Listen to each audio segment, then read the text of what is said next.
حضرت عائشہ رضی اللہ عنہا فرماتی ہیں کہ ایک بار ایک انصاری خاتون آئیں اور انہوں نے رسول مقبول صلی اللہ علیہ وسلم کا بستر دیکھا۔ گھر جا کر اس خاتون نے ایک بستر تیار کیا، اس میں اون بھر کر خوب ملائم بنا دیا اور نبی کریم صلی اللہ علیہ وسلم کے لیے بھیجا۔ رسول اللہ صلی اللہ علیہ وسلم جب گھر تشریف لائے اور وہ نرم بستر رکھا ہوا دیکھا تو فرمایا، یہ کیا ہے؟ میں نے عرض کیا، یا رسول اللہ صلی اللہ علیہ وسلم، فلاں انصاری خاتون آئی تھی اور آپ کا بستر دیکھ گئی تھی، اب یہ انہوں نے آپ کے لیے تیار کر کے بھیجا ہے۔ رسول مقبول صلی اللہ علیہ وسلم نے فرمایا، نہیں، اس کو واپس کر دو۔ مجھے وہ بستر بہت ہی پسند تھا، اس لیے واپس کرنے کا جی نہیں چاہ رہا تھا، مگر نبی صلی اللہ علیہ وسلم نے اتنا اصرار فرمایا کہ مجھے واپس ہی کرنا پڑا۔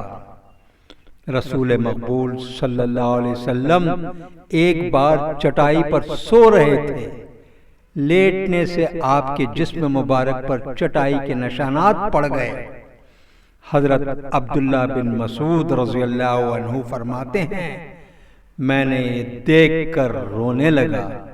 نبی صلی اللہ علیہ وسلم نے مجھے روتے ہوئے دیکھا تو فرمایا، کیوں رو رہے ہو؟ میں نے عرض کیا، یا رسول اللہ صلی اللہ علیہ وسلم، یہ قیصر و کسریٰ تو ریشم اور مخمل کے گدوں پر سوئیں اور آپ بوریے پر۔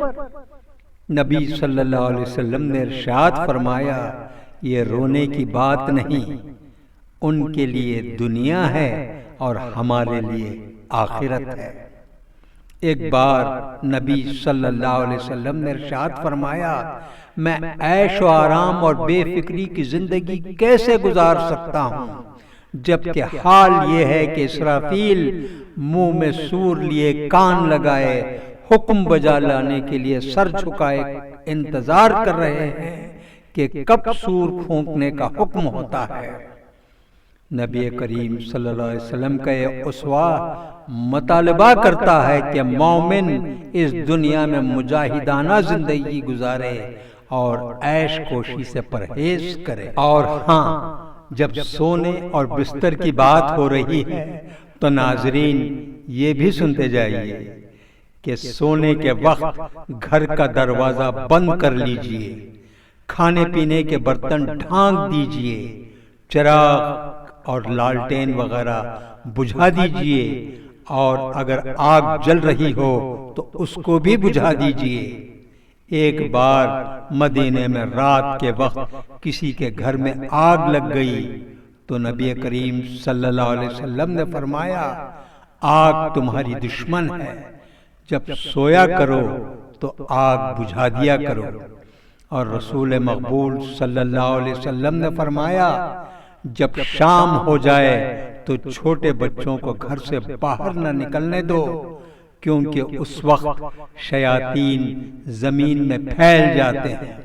پھر جب گھڑی بھر رات گزر جائے تو انہیں چھوڑ دو اور بسم اللہ کہہ کر دروازہ بند کر دو، اور بسم اللہ کہہ کر ہی بتی بجھا دو، اور بسم اللہ کہہ کر ہی پانی کا مشک کا منہ باندھ دو، اور بسم اللہ کہہ کر ہی کھانے پینے کے برتن ڈھانک دو، اور اگر ڈھانکنے کے لیے کوئی سرپوش وغیرہ موجود نہ ہو تو کوئی اور چیز سے ہی برتن پر رکھ دو۔